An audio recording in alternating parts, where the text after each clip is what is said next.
I'm so grateful you're here. So there's also work of Mary Maggic in the Cake is a Lie exhibition. And they will also be part of the Reinventing Manhood panel tomorrow. Correct? Tomorrow, yeah. Okay, Mary Maggic is a biohacker. They operate at the crossroads of capitalism, body, gender, politics, capitalism, and ecological alienation. And in that talk, Maggic will unpack and build on the collective knowledge of the invisible lines of molecular biopower. The plastics and micropollution have become part of us, and let's hear more about being in love with our alien. Okay. You're the floor.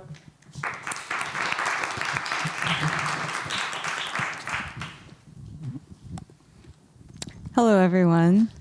First of all, thank you so much to the team and the organizers of IMPAKT. You've done a fantastic job.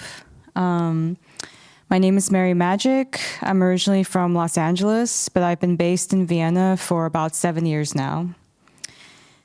So this talk, In Love with the Alien, is very near and dear to my heart because it's also been a personal journey for myself to be in love with the alien. But this slide that you see right now, this is a slide I always start on. Because then people ask me, what is the astro world? Well, back in 2015, when I started the project Open Source Estrogen, about 2 years into researching about molecular biopolitics, I felt like I needed a term to describe this double trauma that we're living in. So what do I mean by a double trauma? So the first trauma comes from the microplastics and the endocrine disrupting molecules and all of these material harms that are happening to our bodies and our environments that seem somehow out of our control. And then the secondary trauma comes when the fear and the panic, prevents us from collectivizing and strategizing and figuring out a way to live in the astro world, to live as ourselves and to live with care. So I'm going to unpack what it means to live in the astro world. I'm also going to unpack how biohacking revealed the astro world to me, as much as it gave me a way to survive and to live in the astro world. So let's begin. So I've divided this talk into 3 parts. So part 1 is an existential knowing. So I love this quote by Ian Hacking in the book Representing and Intervening. He writes, "We did not find sex hormones somewhere in a lost corner, like a desert island lost in the mist. We ourselves called sex hormones into existence." So when I first started researching open source estrogen, one of the first things I did was I typed in the word estrogen into Google image search. And here was a screenshot of all the image results that I got. So this collection of images says a lot about our relationship with estrogen. You can see that there's lots of signifiers of femininity. There's larger breast size, smoother skin, and then there's also lots of pharmaceutical products. There's lots of pills. And as a biohacker, or someone who at the time was hanging out with lots of biohackers, we always use this language of opening the black box. And the black box could be this computer, it could be your phone, it could be a radio or a television. But how do you open the black box of a pill?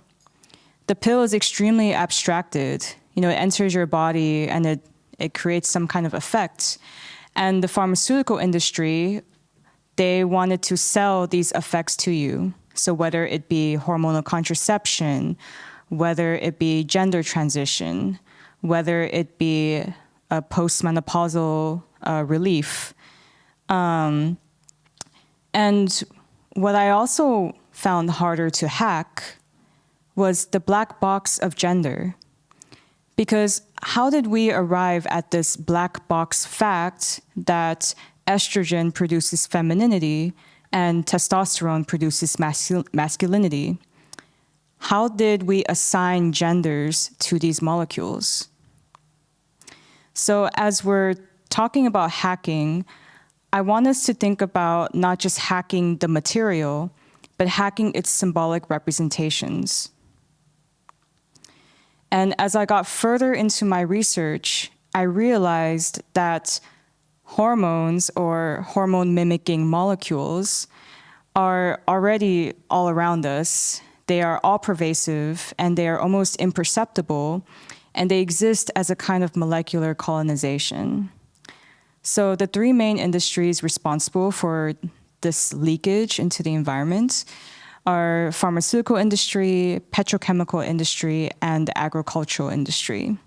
And if you look into the history of these industries, they all used to be one.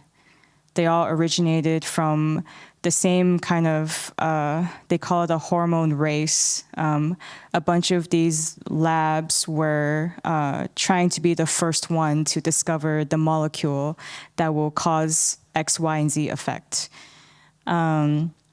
It's a very interesting history. I don't have time to go into it, but the reason why I call this a colonization is because I want to pose the question of how do we decolonize ourselves, our bodies, and our environments? And what does it mean to decolonize? So I'm going to zoom in into the imperceptible scale. So what I'm about to describe is something very beautiful and very horrible at the same time. So this green molecule that you see, this is the model of the estrogen receptor. And scientists describe this receptor as highly promiscuous, which is an interesting way to call a molecule. But what they mean is that it's a lock that has many keys that fit inside. So it's the opposite of selective. It's a very non-selective receptor. And that's why, so many molecules that come from industrial capitalism, we didn't intend for them to bind into our receptors, but they do. And I find that to be one of the biggest paradoxes of living in the Anthropocene. And then the second thing that scientists say about this receptor is that it is highly conserved among all animal taxa. So what they mean is that if you think about the first organism, this very, very ancient organism from 500 million years ago that first evolved a vertebrae, it at the same time evolved the gene for the estrogen receptor. And then you think about all the other species that came out of this vertebrate organism. So all the fish, all the birds, all the mammals, all the reptiles, all the amphibians, all of these species, we all share the same estrogen receptor. And this is where the beauty and the horror come together. Because there is this shared vulnerability that we have with the non-human. And that's why you hear stories about the frogs and the fish becoming intersex.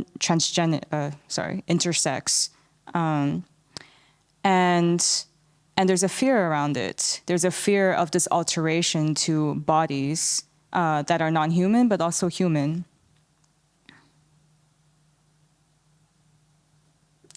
So, what can we do about this?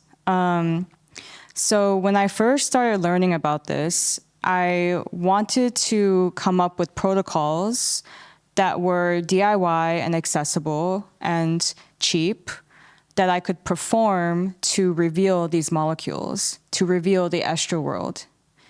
And there's many terms to describe this practice. There's estrogen geeking, freak science, but the term I like the most is public amateurism. So this is a term from Claire Pentecost, who is an artist and a writer. And she describes it as the process of learning and doing and even failing in the public sphere and taking away the hierarchy of the layperson and the expert. So I think that this process of public amateurism, it's a process of knowledge production that is outside of the institution. And that's something inherently radical and political in my mind, because you're choosing to knowledge outside of what is prescribed to you. You're choosing to reject old ways of learning, old ways of knowledge, and coming up with new ways. And often these ways are done in the communion with others. You're merging your visions with others. And another way I really like to describe this public amateurism or this workshopology practice is similar to a jam session.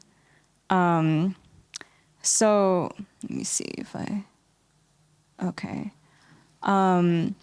So when I was around these like hacking gatherings in the global community, we had people from all different types of backgrounds. We had artists, but also scientists, engineers, designers, anthropologists, sociologists, and also international, and we were all coming together to do workshopologies.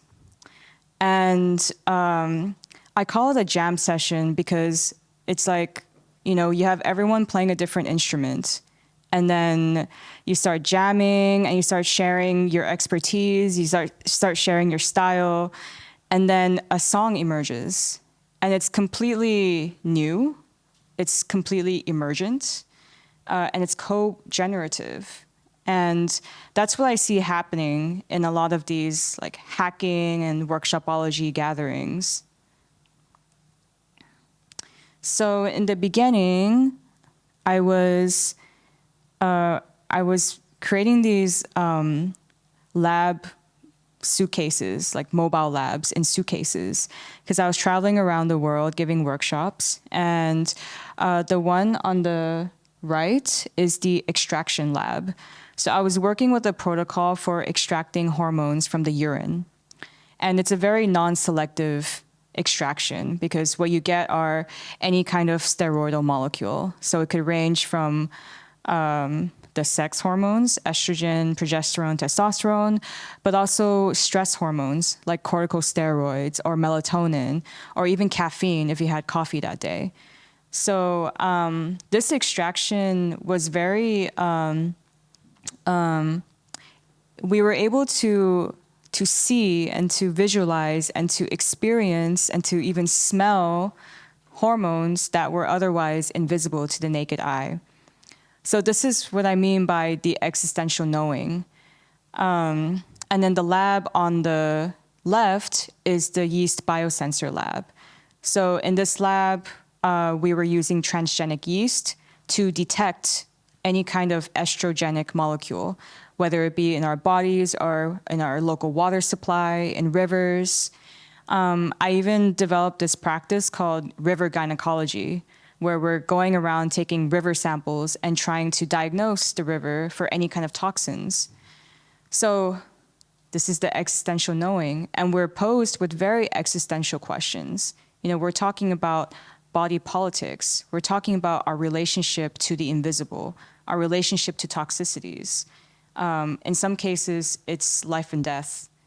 So this is what biohacking, when it's done intentionally as some kind of, I like to call it intentional witchcraft. When you perform this biohacking, it really reveals, existential questions. And for me, it revealed the astral world. It revealed the colonization to me. And here's kind of an image of what the workshops typically look like.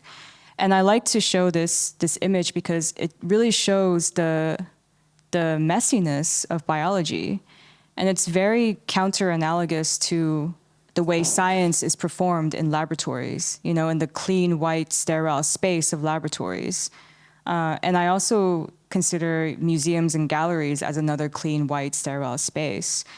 So there's something that really embraces the unpredictability and the and the uncertainty, the uncontrollability of biology in these biohacking sessions. I'm now going to show it's kind of like a video manifesto, because when I started researching more and more into open source estrogen and the estro world, I crafted a 6-point plan for hormone queering resistance. And I just want to preface that the first 3 points are like very straightforward about public amateurism and resisting the colonial profiteering of bodies and things like that.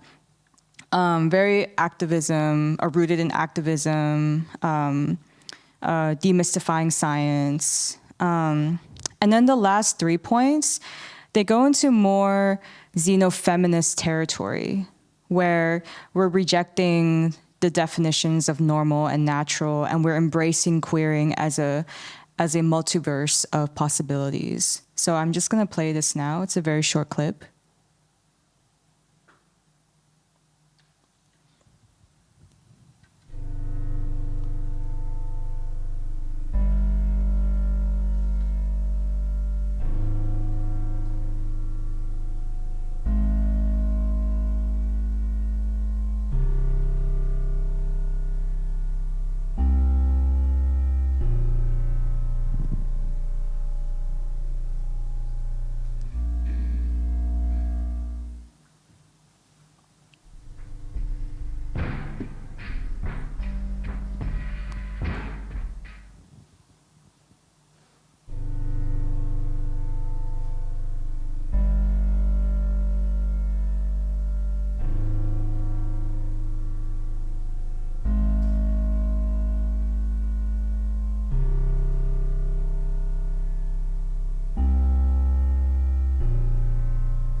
I just want to emphasize the last point, because this is really the space where I work now. Wait, sorry. Considering the microperformativity of hormones, not just of colonization, but of collaboration. So just let that sit for a minute. Like, what do I mean by collaboration? So I'm going to unpack that now, because now we're in part 2. Alien tendencies I wish to no longer hide. So the molecules as collaborators.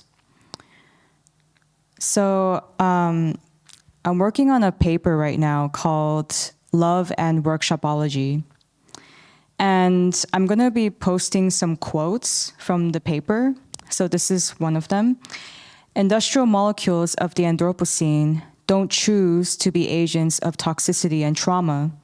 In the same way that we never consent to harm and pain, in the same way that first estrogen receptor to evolve with the first vertebrate species never intended to respond to chemicals we produce today, 550 million years later. Yet how are we still suffering from their presence? How are we still masters of our own lovelessness? So I'm going to go into the secondary trauma now. So in 2012, 2016, I came across this paper. It was just published. And the scientists, they were hybridizing these two species of fish, and then they accidentally created a hermaphrodite fish. And then in the title of the paper, they called it a hopeful monster because it has both ovaries and testicles, and so it can actually self-reproduce when it cannot find a mate. And I thought this was really interesting because, well, if all of our bodies are affected by these molecules and we are all at some level of exposure having a queer body, then why don't we also see our bodies as being hopeful, although they are monstrous? Because I was looking around on the internet and seeing what's the public reaction to all of these toxicities. And I always come across an article like this. So this is from a kind of an unknown blogger, but just to summarize, they're basically saying, I don't think it's right that there's birth control pills in the water supply because it's making all the men gay, and we need both male and female to propagate the human species. And, we should talk about this instead of, foreigners crossing our borders. And when I saw this, I was like, whoa. So you have homophobia, transphobia, and even some xenophobia all in the same article talking about toxicities. And I'm not trying to judge or shame this person, but it's more about accepting the reality that there are millions of people who think like this, who rationalize like this, and it's their cosmology. It's how they view the world, that there is this reproductive future that we need to hold on to. There is this figure of the male that we have to hold on to. And there is a fear of feminization. There's something wrong or shameful about it. The papers in red, those are just titles of really good articles that I would recommend reading about the polluted politics, the polluted political discourse. Because what you have, there are examples of even environmentalists with the best intentions, right, about cleaning up the planet. But they are literally going to the politicians and they're saying, you men are half the men that your grandfathers were because of the endocrine disrupting molecules. And it's because it has cut the sperm rate of men has dropped by 50%. So that's what they're alluding to. But it's problematic, right? When you're using the discourse of hate and the discourse of fear to motivate the cleaning up of the planet. So this is the reality that we need to sit with, right? And we need to understand. And just to show another reality. So when a baby is born in the hospital and they have ambiguous genitalia, in the US, it is actually common that the doctor performs a surgery to make the child a girl or a boy. And if you think about, or if you look into it, it's really just based on these numerical values of, a clitoris has to be between 0 and 1 centimeters, a penis has to be between 2.5 and 4.5 centimeters, and anything in between is unacceptable and requires surgery. So I'm wondering, who decided on these numbers? Who decided on these categories and these definitions that in the end produce so much violence against these bodies that don't fit in the categories? And then when we're talking about drawing lines and creating categories, what about the line between pure and dirty? So this image, I think it was published on National Geographic or something, and it was meant to be a very hopeful image that, wow, we are rounding up all the plastic in the Pacific Ocean in this there's this Pacific Ocean garbage patch. and we're rounding it up and we're cleaning up the ocean and we're somehow restoring the ocean back to its pure state, or its natural state. But I also find this image really problematic because what people don't realize is that, where does the trash go after we pick it up? Most likely it goes into a landfill or it gets dumped on another marginalized land. It makes me think about how complicit we are in another person's trash, in another land's trash, yet we don't want to look at the complicity. And that's why we kind of round it up and we put it out of our sight. And I think we also forget that, nature is also a construct.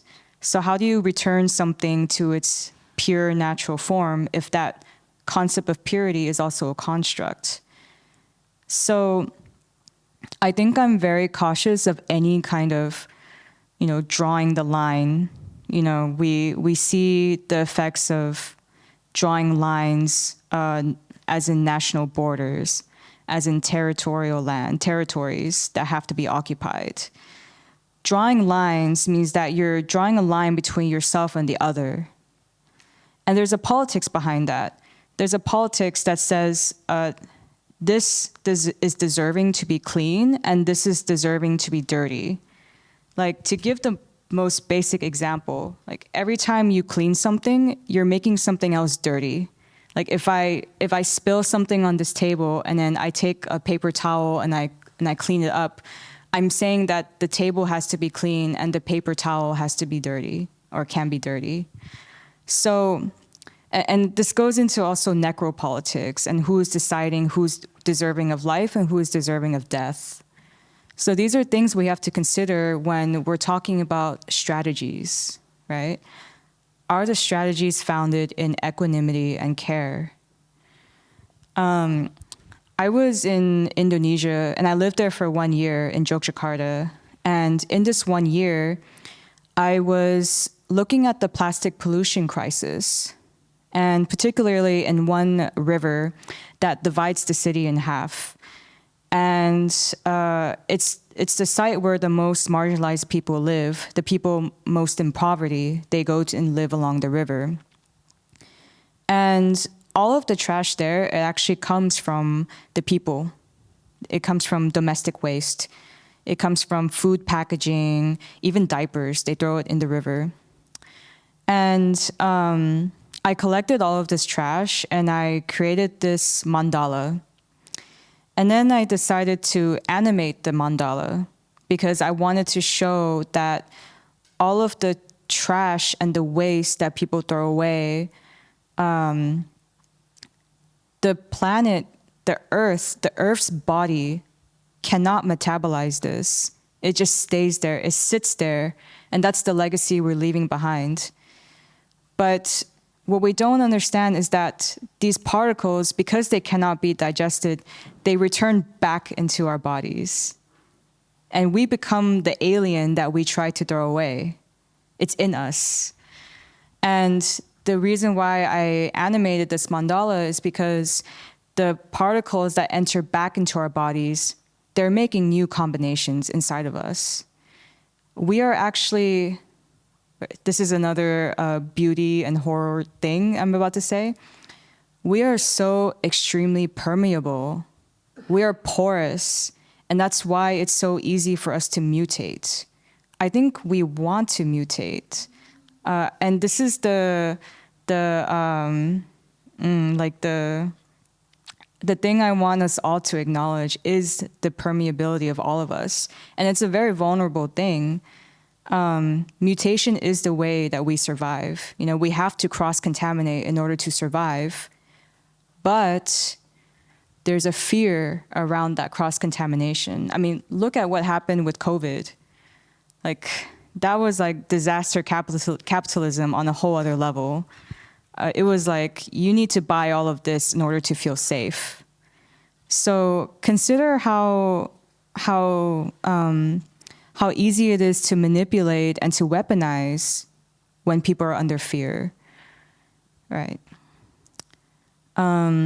So speaking about fear, that's the moment when my workshops, they started deviating away from biohacking. I mean, they were still about biohacking, but I realized that I also had to work with the trauma and the pain and the grief that came from this existential knowing. You know, this knowing that I am alien and I'm not as fixed as I thought I was, and my body is not as fixed as what it presents in the biology textbooks in school. And it feels like my body has been stolen by industry and capitalism, and there's a loss of hope. And yeah, it's grief. It's very strong grief. And so my practice and my strategies, they started to focus in on this trauma. And in this project, Molecular Queering Agency, is when I first started using performative strategies and going deep into the body and thinking about how trauma gets stored in the body in the same way that microplastics also get stored in the body. So I'm just gonna play this clip and I'm gonna talk through it. So I sent out an open call. I said, I need 9 people to serve as representatives of the Molecular Queering Agency. And I gave very minimal instructions. All I said was, I need a sample of your urine, and I need you to put on some costumes, and I need you to wear an oxygen mask. And that's all I really said. And so 9 people showed up for this workshop performance. I never met them before, and they never met me, but I asked them to trust me. And during this performance, everyone went to put on the costumes and to get the urine sample. And then I said, okay, just follow my lead. So I'm the first person leading the ritual. And essentially what we're doing is we're carrying the urine in our hands like this, and we are worshiping the urine. We are worshiping it because it's the evidence of our disobedience. The fact that our bodies, they do resist categories.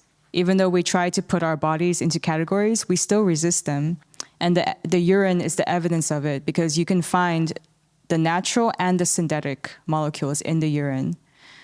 The exercises we're doing, I'm borrowing them from body exercises like breath work and yoga and kinesiology that are meant to release trauma from the body.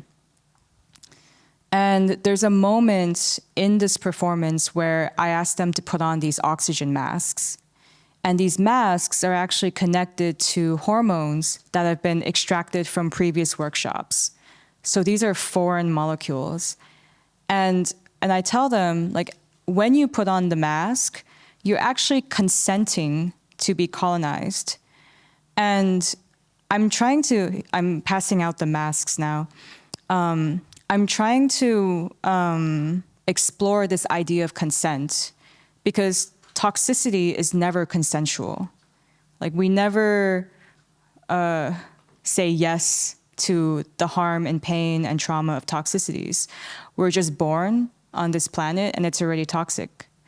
But offering the consent and offering the choice and asking people if they want to actively embrace the foreignness and the uncertainty, there was something kind of healing in that moment where it's like, okay, like the alien is in us.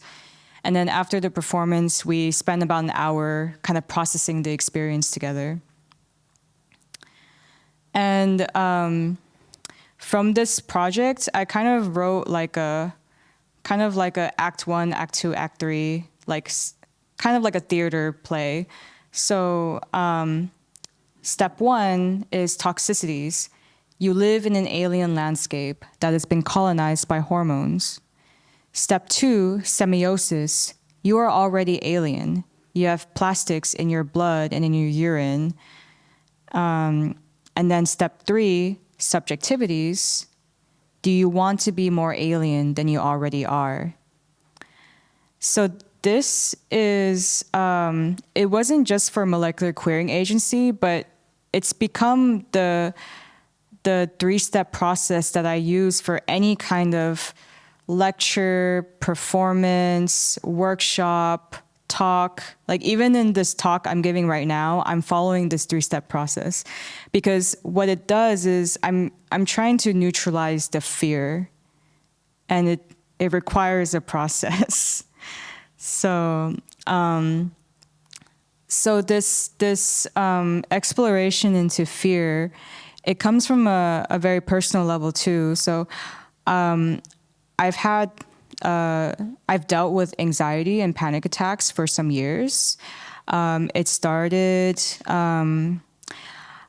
when I was a teenager, but it got worse and worse as I became a mother and as I tried to navigate, German-speaking society in Austria.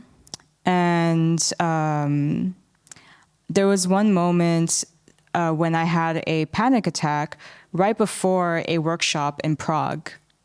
And ironically enough, it was the person hosting me was called the Institute of Anxiety. So I describe what happened in this paper, Love and Workshopology. So what I wrote was, grasping for clarity, I found pieces of printed paper taped to a wall, possibly left over from a past artist.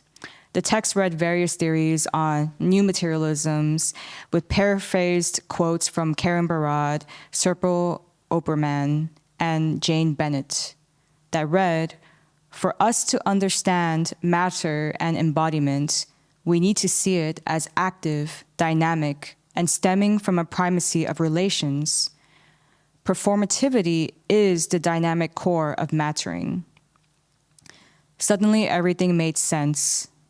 Breaking from the original workshop plan, I proceeded to grab chairs and table legs, assembling them into a random sculpture in the center of the room. I told participants that this represented the old world, and today we would destroy this old world and build from its ruins. So I had to realize that the panic attacks in me, or whatever was triggering the panic attacks in me, this alien thing in me, was the matter that I was becoming with. It was matter that I was forming relations with in order to transform. And it's the same with the toxicities. It's the same with trauma, childhood trauma, any kind of shadow that lives in you. This is matter that you transform with. But you have to let go first. You have to let go of this old world paradigm that tells you that this is wrong, or this is shameful, or that there's something wrong with you, or that you're not good enough. You have to let go of that old narrative in order to build something new. So this is the point. This was in 2021. This is the point where my workshops radically changed. So matter's fate, like my own, has always been tied to the fate of others. The question we need to ask is whether we are willing to commune with the alien, to stand in our own fire and fear, and transmute the wound that fatefully binds us all. So this leads me to part 3, the genesis of caressing oceans. So this is the point where the transformation that was happening in my own body, I started to look outward into the planetary body. So I began to look at sites, kind of like when I was in Indonesia, but I was looking at these sites and focusing on this terraformed aspect, like how whole landscapes are changed because of the waste we leave behind. And this is an abandoned factory in Lithuania. And I started these blind sensing exercises. This is now in Lisbon, in Portugal. So I call this non-ocular sensing. So much of the Western world and like Western cosmology is based on what we can see. But what happens when you take away eyesight and you start to build knowledge with the other 5 senses? Using hearing as a form of touching, as a form of smelling, as a form of tasting. Well, no one was really tasting, but people were exploring, with sound, and there was a physicality to sound, and then you could kind of taste through what you were smelling, and all the senses started to merge. And it was a very interesting intimacy that we were creating in this process. And the fact that, we would also like accidentally touch each other. So like we would also become an object in this exercise. And all of this trash, it was scavenged. So at these sites, we would go to these sites, and I would tell people, okay, we're gonna pick up objects that you feel drawn to. And then there's always this question of like, am I drawn to the object, or am I drawing the object to me? Like it's the relationality, it's the dynamic of like who is pulling in who. And this is the evidence of the vibrancy of materials. It's not like a static object without a life if it's pulling me towards it, right? There's kind of an agency to the object if it's attracting me to it, right? And that's something that I wanted participants to explore. And it doesn't have to make sense. It doesn't have to have a rationality to it. I just told them, like, pay attention to the aura that you feel from this object, and don't think about why you're attracted to it. Just pick it up. So this was the scavenging exercise that led to the blind sensing exercise. And then after that, we did a scenography building exercise with the materials that we just did this blind sensing with. And I've done this workshop many times now in many different locations around the world. So that was Lisbon, and this is the abandoned sewing factory in Lithuania. And I just asked people to build from the ruins, build from the waste, and build from the alien. And there's only one rule. The only rule is that you're not allowed to speak. And so that means all your decisions have to be done somatically. So this is the world-making portion of the workshop. And it's a collective world-making. And you have to negotiate everyone's individual visions, which makes it even more beautiful.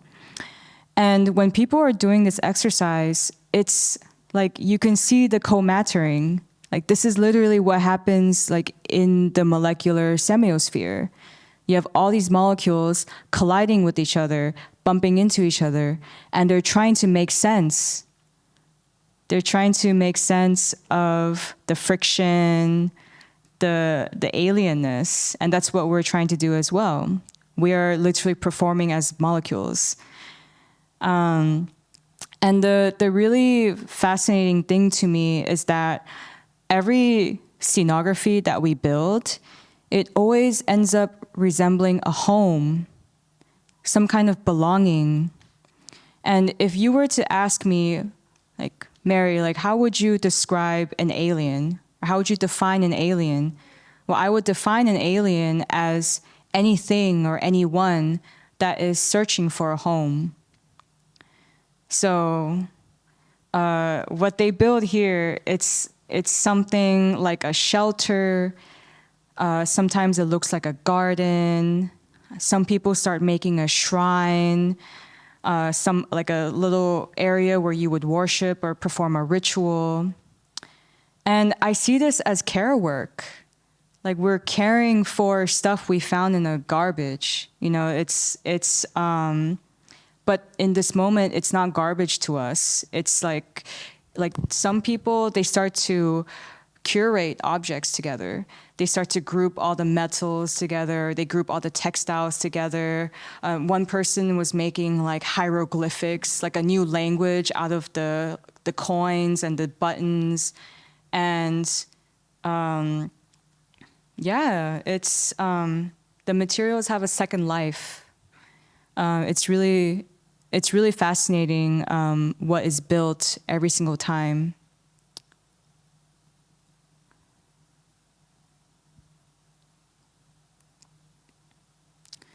So, like what we've witnessed with all planetary extraction, insatiable greed is what normalizes domination and erodes the spirit of interconnectedness. What must actually erode are the barriers of lovelessness that alienate us from earthly survival. To reconnect to our planetary wounds means learning to love from our own wounds of alienation. So loving from your own wounds of alienation. So here are just some pictures of the scenographies that are built when we finally finish. And the exercises last only an hour. So, between, 5 to 7 people and 1 hour, I mean, look at what is created. It's fascinating to me. And then at the end, we usually try to do a public performance. And this is to me like a moment where the participants can just exist in this new world that they've constructed. Because after the performance, we usually return everything back to the site, the dump site. So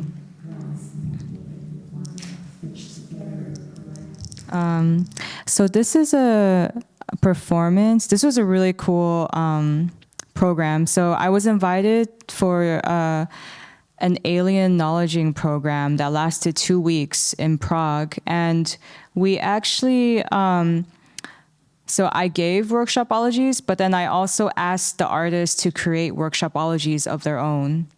And I truly believe that every artist should explore workshopology in addition or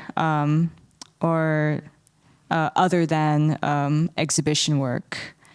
Because when you're working with an audience on an intimate level and you're sharing your knowledge with them, your knowledge also mutates with them because they're giving you feedback.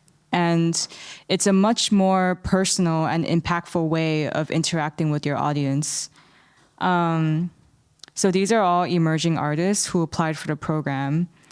And they shared their own workshops. Like one person was doing a bread making workshop. Another artist did like a role playing workshop where we had to pretend that we were aliens and trying to get married, or an alien was trying to get married with someone on Earth. So it's a great mirroring and feedback process. When you can explain your thought process to an audience that will react to it.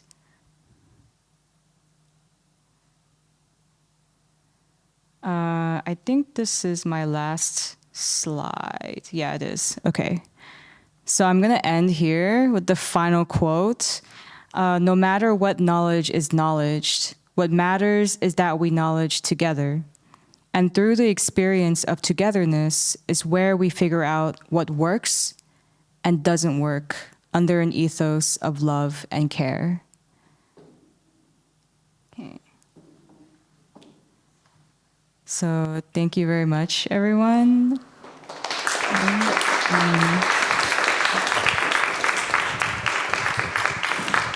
So as we move on to the Q&A portion, I'm just going to leave this video up, and it's basically a compilation of all the blind sensing workshops that I've done. So yeah, and I like this compilation because I learned a very cool phrase recently, which is kinesthetic empathy.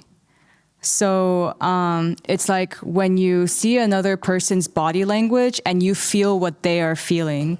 So as I'm showing this on the screen, like I want you to tap into your kinesthetic empathy and try to feel what they are feeling. So thank you. Oh, take my chair.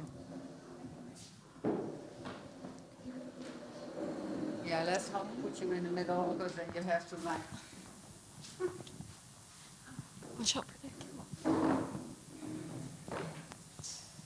Oh, yeah, thank you.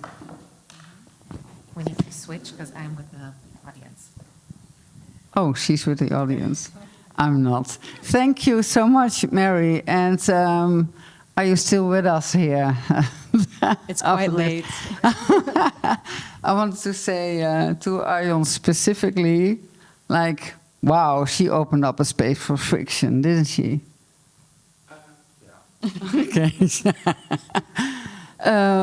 Yeah. Okay.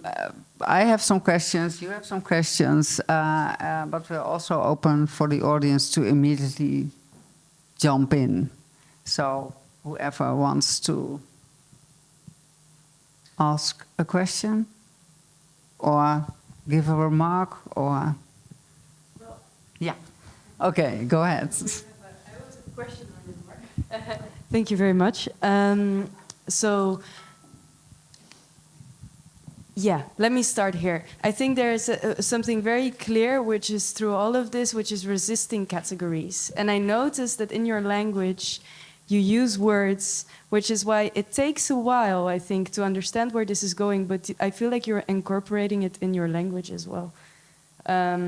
Saying things like workshopologies. And maybe you can elaborate a little bit on this, you know, how you relate the content of what you're saying with resisting these categories and how you use your language by, yeah, making that clear. The language and the resisting categories. Maybe I can add something to this that I was also thinking about while you were talking, and maybe we, don't align, but I also felt that you use colonization and decolonization a bit interchangeably, and for me, is that kind of also, because for me, colonization has a very negative connotation, but I noticed that you sometimes use it in a positive way. So to decolonize, but then colonize again, perhaps in a more, I don't know, hormones are colonizing as well, and you are working with hormones. So, you know, your work is also colonizing because you work with hormones. So maybe that's also something that I was thinking about, and maybe you can just explain a bit more about, the language that you use. And I also find workshopology a very, very interesting term. So maybe you can just elaborate on that. Sure.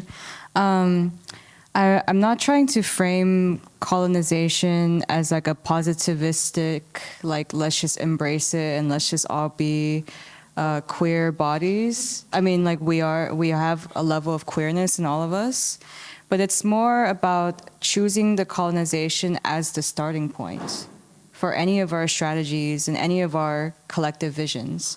Because, like, the thing I'm most critical of is, like, the return to purity, or, like, drawing the lines and saying that, like, we're going to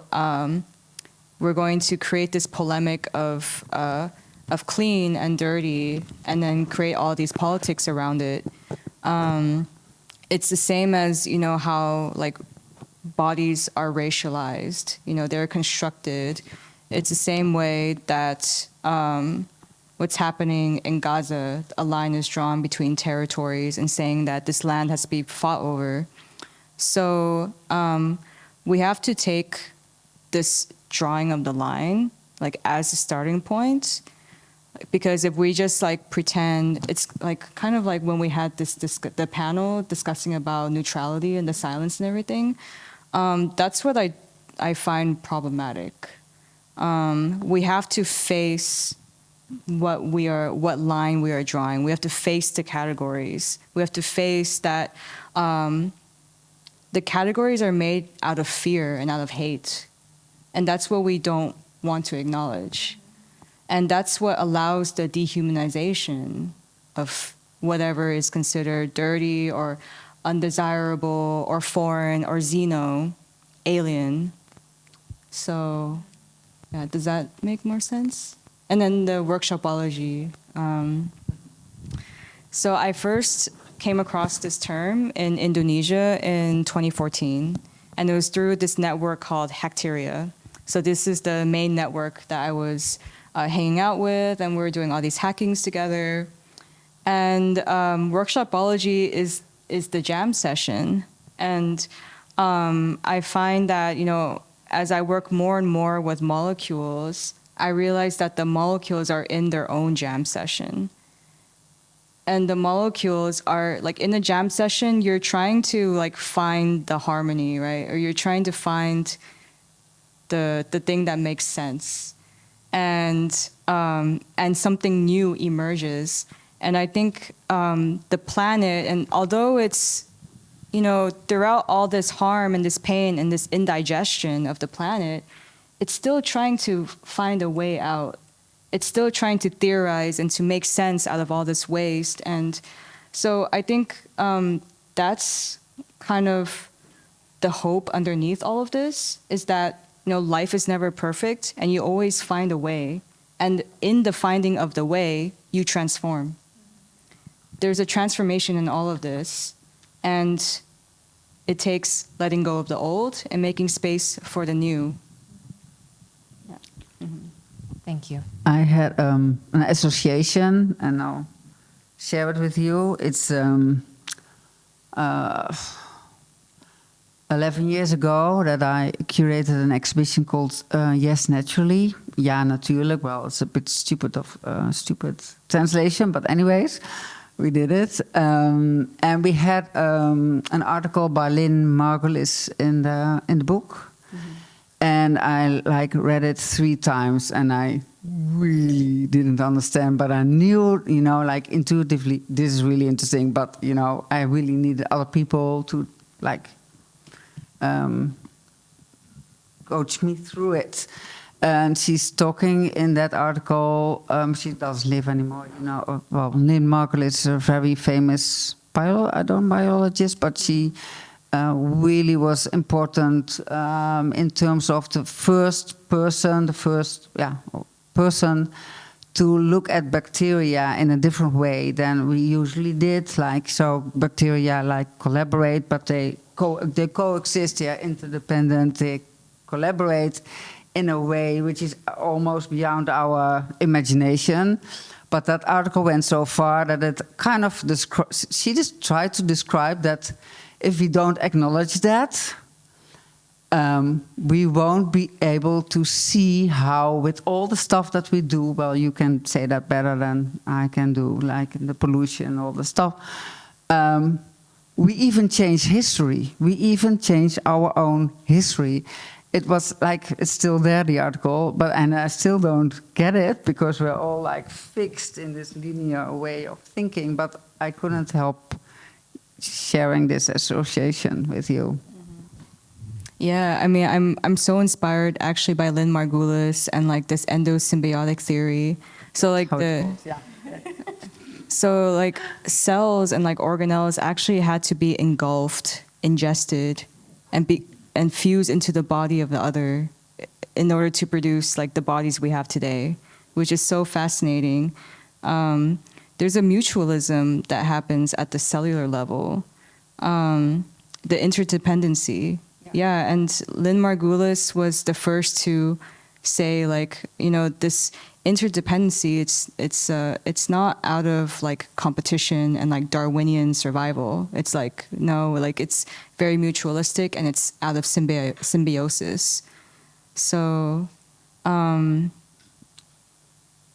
we could frame molecules as trying to find a home in our bodies.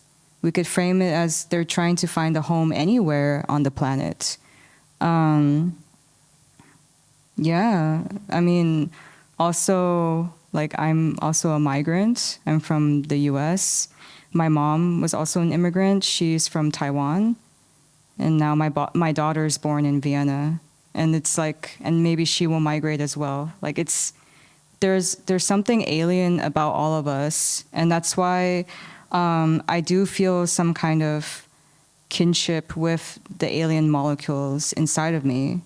They're somehow trying to latch on and make sense of their being. Yeah, I think, I'm sorry, are there any other questions? Yeah. If not, we will just talk. If you have a question, just raise your hand, I will see you. I'm also an immigrant.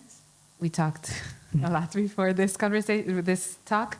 And I was actually wondering how much your own experience as an alien or as an immigrant made you love even more the alien within yourself and made you recognize all things alien about you. I can tell you from my experience moving to another country made me face many strange things perhaps about myself, or trying to assimilate into a culture that is very distant from my own culture has just made me feel very alienated. I'm also trying to find the terminology here. But how did this, how much is your immigration also affecting this work? So alienation to me, it used to be something that I suffered from. It was something that was very painful to feel alienated in German-speaking society. It was very, very painful, but the pain was coming from the narrative and the box that I put myself in, that I was different from everyone around me. And of course, like, part of that is systemic. Like, I can't deny, like, the systems in place that put foreigners in a lower position in society. Of course, that exists. But the suffering that I felt was, a lot of it came from my own mind. It came from my own struggles of not loving the alien in me. And when I started hormone hacking, I never thought that I would arrive at this, like, personal healing journey, right? It's totally serendipitous in a way. But I think holding space for the emotions and the traumas of other participants allowed me to face my own issues of trauma. So I went from, like, just like, oh, let's all do science, and then, like, it became, let's all care for each other. So it's been an interesting journey. And I think every artist, like, does go through a personal journey that then transforms their art making. No. Yeah.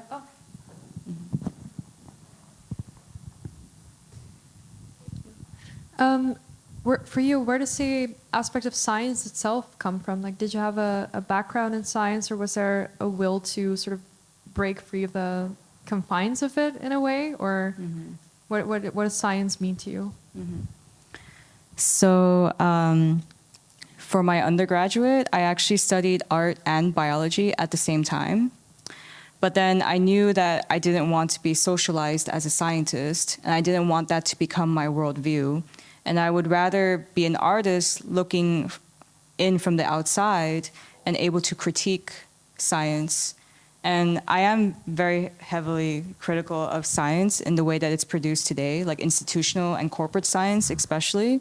Because, you saw this slide about, like, how the female and the male body is produced by looking at measurements of the genitals. So this is a product of science. Racialized bodies are a product of science. There's papers that, they looked at skulls of African bodies saying that the skull is smaller than the Caucasian skull, and then, like, it produced this, like, quote unquote objective truth that Black people were less intelligent than white people. So there's all these violences that stem from science, and the fact that science is often painted as this objective truth is also very dangerous. And that's why biohacking for me is like a liberation from this practice, because you're knowledging on your own, and the knowledging tends to be very experiential, and it can be very vulnerable too. And who is to say that what you learn in the workshop and the feelings that are produced are not as legitimate as, laboratory science and the data produced there, So I learned so much more in my biohacking and workshopology sessions about, like, science than in my university. even I learned even like very high level scientific protocols from bio artists that I think were so much more impactful, because the artists will bridge the technology with society and culture, because science and technology doesn't exist in a vacuum. You know, once it leaves the lab, it takes on a life of its own with its own consequences. And so there is no like neutral technology or science. And so artists can point that out. You know, they can make those connections and point out the politics, the biopolitics of the science. So yeah, that's my standpoint.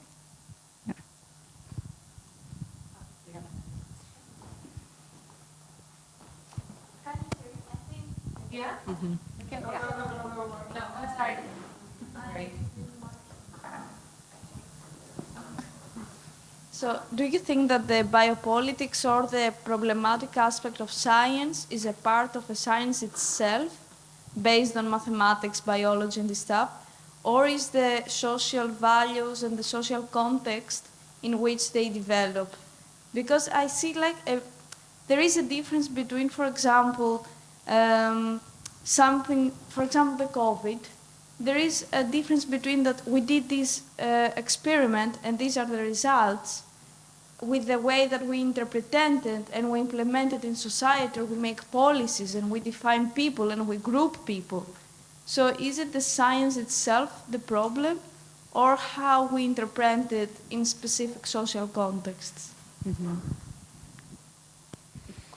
So I think it's both, because a lot of the experiments that happen in labs, the hypotheses are usually already very biased.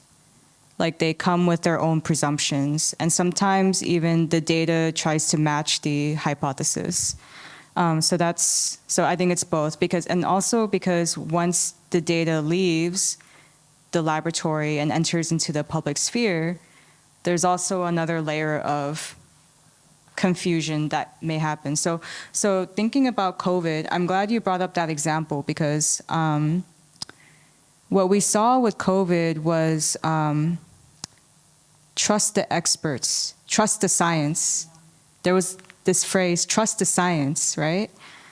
But that's something that it's like, trust your pastor, trust your reverend. It became religious to me. Because like science is a tool, right? It's not something you blindly trust. But then this was, again, like the fear manipulation that you have to trust what the experts are saying in order to feel safe. So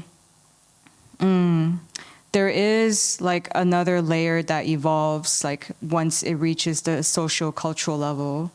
And it also relates to like the collective body, the collective psychosis. And when you have many people that are desperate to hang on to security, they're very easy to manipulate. Yeah. I think we have time for one more question. Is there someone from the audience? If not, Ina, do you have? Well, always, but always. We have tomorrow as well, so I keep this one for tomorrow. Yeah. Do you want to maybe tell about the panel tomorrow, Reinventing Manhood? Good one. That's a good Mary one. will take part in a panel tomorrow. I believe it's at 12. 12 o'clock. It's called Reinventing Manhood, and we had a pre-discussion. We have Baba Tarawali. He was a writer, talking about his background. I think he's come from Kenya, but I'm really bad at geography. He's from Kenya, and he came here, and he really needed to change and, look at his manhood in a different way. We have Munir Samuel, who will also talk a bit about language and how exactly. language is, very much Thank you, categorizing and colonizing gender. And then we have Mary, taking it from the, how to say, the molecular side. So I'm really, really looking forward towards that discussion tomorrow. So thank you all. Thank you, everyone. Thank you, Mary. Thank you.